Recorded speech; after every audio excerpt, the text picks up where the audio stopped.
बिस्मिल्लाहिर्रहमानिर्रहीम रब्बि इग़फिर वरहम वअन्ता खैरुर राहिमीन। सामीन किराम, मैं हूं मुनसिफ अली और आप मेरे यूट्यूब और फेसबुक चैनल देख रहे। उम्मीद करता हूं आप लोग सब खैर और आफियत के साथ होंगे और जहां भी होंगे अपने लिहाना समेत खुश और महफूज होंगे। सामीन किराम, 300 यूनिट हम फ्री देंगे IPP, 300 यूनिट हम फ्री देंगे नून लीग वाले, 300 यूनिट हम फ्री देंगे, पानी का फिल्टर प्लांट लगाएंगे IPP वाले। आया ये मदारी अब कौन सा करतब दिखाने के लिए सामने आए हुए? जब ये लोग हुकूमत में थे, नून लीग, पीपल पार्टी, मौलाना फजल रहमान साहब, MQM और बाकी जो छोटे बड़े जमात है, तो उस टाइम इन लोगों ने इन पाकिस्तानी अवाम के लिए क्यों नहीं किया? क्योंकि उस टाइम तो लोग खाने के लिए तरस रहे थे।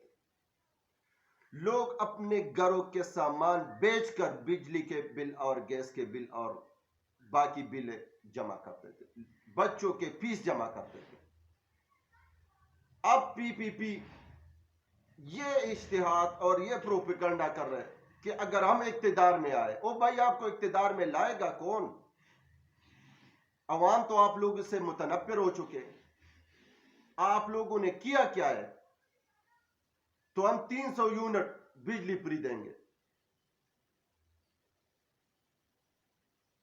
बिलावल साहब जिस जलसे में भी, जिस जगह पे भी जाता है, अगर हम इक्तिदार में आए, इस बार वजारत उज़्मा का सीट हमारा होगा, इस बार यही होगा, इस बार वही होगा, और बाद में लोगों को यही बताने की कोशिश करते हैं कि अगर तो हम लोगों के बिलों के बिल फ्री कर देंगे, जो 300 यूनिट इस्तेमाल करेंगे उनकी बिजली फ्री होगी।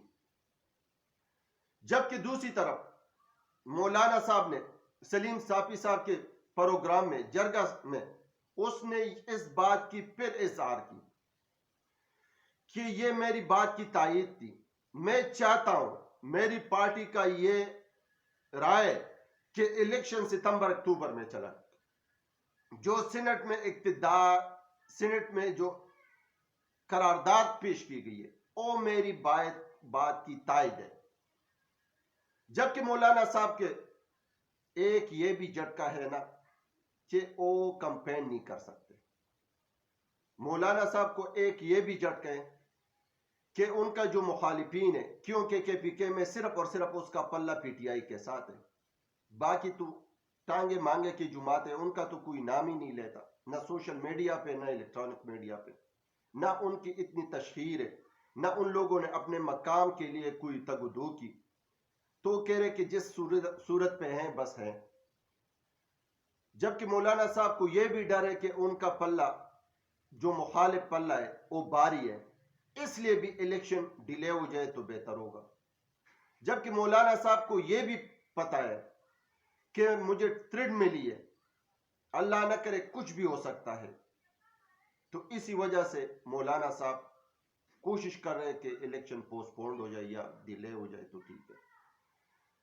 जबकि इस तहफ़्फ़ुज़ात के बलबूते पे नून लीग वालों का भी यही राय है कि नहीं, सामने तो हम कहेंगे कि नहीं, इलेक्शन 8 फरवरी से एक दिन भी लेट नहीं होना चाहिए, लेकिन मौलाना साहब जो आप कह रहे हैं वो ठीक है, इलेक्शन को किसी न किसी तरीके से पोस्टपोन करना चाहिए, इलेक्शन को डिले करना चाहिए, क्योंकि जमीनी हकाइक भी हमारे बरखिलाफ है। जिस जगह पे हम जाते हैं वहां लोग हमें गाली देते हैं, जिस जगह पे हम जाते हैं वहां लोग हमारी बात नहीं सुनते, जिस जगह पे हम कन्वेंशन करते हैं वहां खाली कुर्सियां होती है, जिस जगह पे हम लोगों की राय मालूम करते हैं तो वहां सिर्फ और सिर्फ PTI बल्ला होगा। तो इसलिए इलेक्शन अगर डिले हो जाए तो बेहतर है। इस तरह पीपल पार्टी भी जाहिरी तौर पे यही चाह रहे कि इलेक्शन 8 फरवरी पे हो।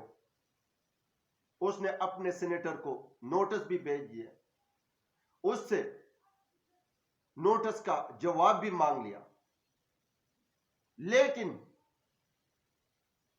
उनको भी पता है कि अब हम जमीनी हकाइक हमारे बरखिलाफ है। वजारत उज़्मा की तो हम दावा करते हैं, लेकिन वजारत आला के लिए भी हमारी सीट खतरे में है।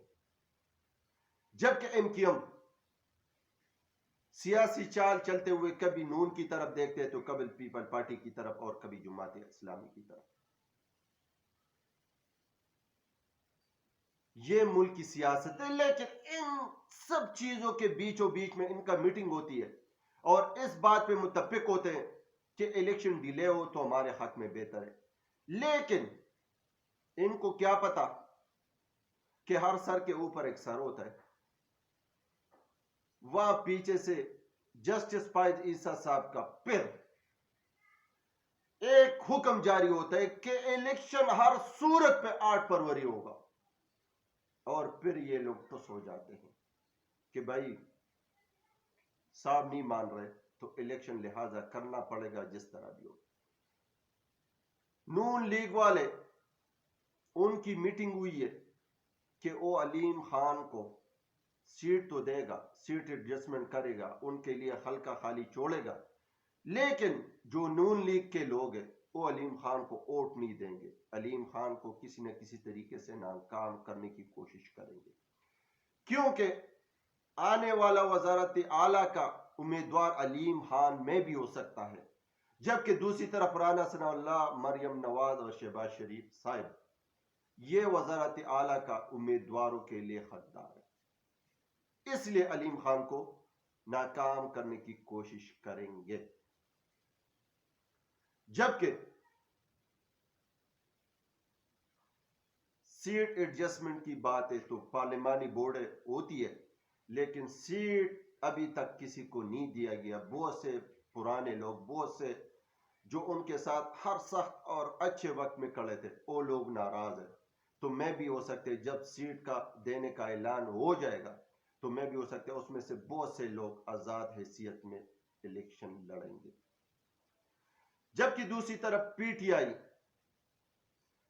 آئی صرف اور صرف 11 جنوری کا انتظار کر رہے کہ لیول پلینگ فیلڈ مل جائے تو پھر کچھ نوجوان بھی انٹر ہوں گے, کچھ ان کے اپنے جو ورچوئل جلسے, جس طرح لاسٹ نائٹ ورچوئل جلسہ تھا اور پورے پاکستان میں نیٹ بند کیا تھا, تو اس پورے اقوام عالم میں ہمارے پاکستان کی بے عزتی ہوئی اور لوگوں نے یہ سوچا. اس پہ بی بی سی نے بھی بات کی, اس پہ سی این ایل نے بھی بات کی, اس نے بڑے بڑے چینلوں نے بھی بات کی کہ یہ پاکستان میں کیا ہو رہا ہے اور کیا جو بزنس ہمارے ساتھ آن لائن کر رہے ہیں, تو کیا اس بات پہ وہ نہیں سوچیں گے کہ یہ دوسری دفعہ ہے کہ پاکستان میں کسی ٹائم بھی کچھ بھی ہو سکتا ہے اور نیٹ بند ہو سکتا ہے.